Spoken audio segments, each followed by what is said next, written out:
আপনারা দেখেছেন যে ইতিমধ্যেই ঘটনা প্রবাহ তো আপনারা ফলো করছেন। এর মধ্যে হাই কমিশনে আমাদের ডেপুটি অ্যাসিস্ট্যান্ট হাই কমিশনের হামলার ঘটনায় ভারতীয় অ্যাম্বাসেডরকে তলব করা হয়েছে এবং তারা দুঃখ প্রকাশ করেছে এবং ভারতের পররাষ্ট্র সচিব বাংলাদেশে এসেছে। আমাদের মাননীয় প্রধান উপদেষ্টা সহকারে আরও কনসার্ন যারা আছেন তাদের সাথে বৈঠক হয়েছে এবং সেখানে ভারতের পক্ষ থেকে রাষ্ট্রীয়ভাবে আমাদের সাথে সম্পর্ক উন্নয়নের জন্য তারা জোর দিয়েছেন।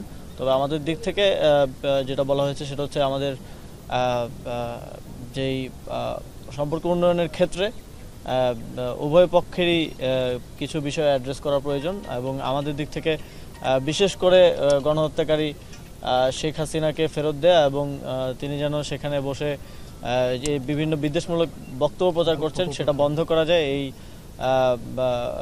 এই কথাটি বলা হয়েছে। এর পাশাপাশিও আরও কিছু ইস্যুস যেগুলো আপনারা জানেন আমাদের রেগুলার ইস্যুস তিস্তা সহ যেই পানির বন্টন সহ যেই সমস্যাগুলো সেগুলো অ্যাড্রেস হয়েছে, সেগুলো নিয়ে কথা হয়েছে। তবে আমরা যেটা প্রথম থেকে বলে আসছি যে ভারতের সাথে এর আগে আমাদের যেই নতজানু পররাষ্ট্রনীতি ছিল সেটা থেকে আমরা অন্তর্বর্তীকালীন সরকার সরে এসেছি এবং আমাদের পরবর্তী সম্পর্কটা চলমান থাকবে আমাদের ন্যাশনাল ইন্টারেস্ট অর্থাৎ জাতীয় স্বার্থকে সামনে রেখেই, জাতীয় স্বার্থকে কম্প্রোমাইজ করে কোনো রিলেশনে আমরা ইন্টারন্যাশনাল রিলেশন আমরা বিশ্বাস করি না। মাননীয় উপদেষ্টা জাতীয় নির্বাচনের আগে স্থানীয় সরকার নির্বাচনগুলো নিয়ে বলতেন আর কি। জনপ্রতিনিধি ছাড়া আসলে স্থানীয় সরকার চালানো গভর্নমেন্ট অফিসিয়ালস দিয়ে খুব টাফ হয়ে যাচ্ছে এবং আপনারা জানেন আমাদের যারা অফিসিয়ালস আছে অনেকেই অতিরিক্ত দায়িত্বে এই জায়গাগুলোতে আছেন, ফলে নাগরিক সেবার ক্ষেত্রে অনেক বিঘ্ন ঘটছে। তারপর আমরা চেষ্টা করছি সর্বোচ্চ নিশ্চিত করার। সেজন্য আমার তো চাওয়া এটাই থাকবে এবং অলরেডি স্থানীয় সরকার সংস্কার কমিশনের যিনি প্রধান তিনিও বলেছেন যে স্থানীয় সরকার নির্বাচনটা প্রয়োজন। তবে নির্বাচন কমিশনেরও প্রস্তুতির বিষয় আছে। সব কিছু মিলে এটা একটা যেহেতু একটা রাষ্ট্রীয় ডিসিশন, আমি সর্বোচ্চ পর্যায়ে এটা নিয়ে কথা বলবো।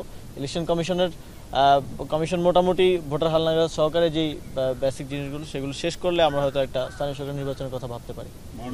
আমার একটু কথা আছে বার্ড সম্পর্কে। বার্ড ইজ ইন্টারন্যাশনাল অর্গানাইজেশন, আপনি কুমিল্লার লোক এবং বার্ড আমাদের কুমিল্লার সম্পদ। আজকে এখানে একটা বিশাল একটা প্রোগ্রাম হচ্ছে ইন্টারন্যাশনালি। তো আমি যে বিষয়টুকু আপনার সাথে আলোচনা করবো এখানে সেটা হলো আপনার বৈষম্য বিরোধী ছাত্র আন্দোলন যারা নেতৃবৃন্দ আছেন এখানে একদিন আসছে, আমরাও আসছিলাম। এখানে অনেক অনিয়ম দুর্নীতির বিষয়ে তারা এখানে স্টেটমেন্ট দিচ্ছে এবং আমাদের বিভিন্ন এভিডেন্স দিচ্ছে এবং এটা একটা কমিটি গঠন করা হয়েছে। পরবর্তী পর্যায়ে এখানে আরও অনেক আপনার বিশেষ করে সিন্ডিকেট করে নির্বাচন এবং বার্ডের আধুনিকায়ন প্রকল্পে ব্যাপক দুর্নীতি এবং বিভিন্ন গণমাধ্যমে এগুলো বিষয়ে নিউজ করা হয়েছে। এইসব বিষয়গুলো আপনার নজরে আছে কিনা? আমি নিউজগুলো আমার চোখে পড়েছে এবং আমি পড়েছি।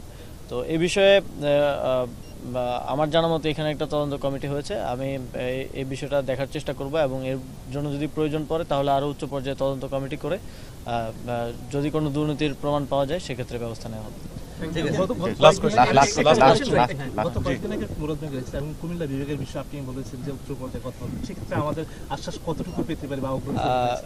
ইতিমধ্যে কথা হচ্ছে আপনারা জানেন এটা একটা অনেক বড় ডিসিশন।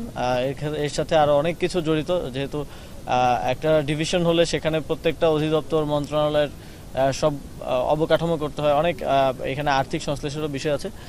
তো এখানে অনেক স্টেক হোল্ডার্স আছে এই ডিসিশনটা নেওয়ার ক্ষেত্রে। তবে আমি আশাবাদী যে খুব দ্রুত সময়ের মধ্যে এই বিষয়ে আমরা একটা সিদ্ধান্তে আসতে পারবো। Thank you.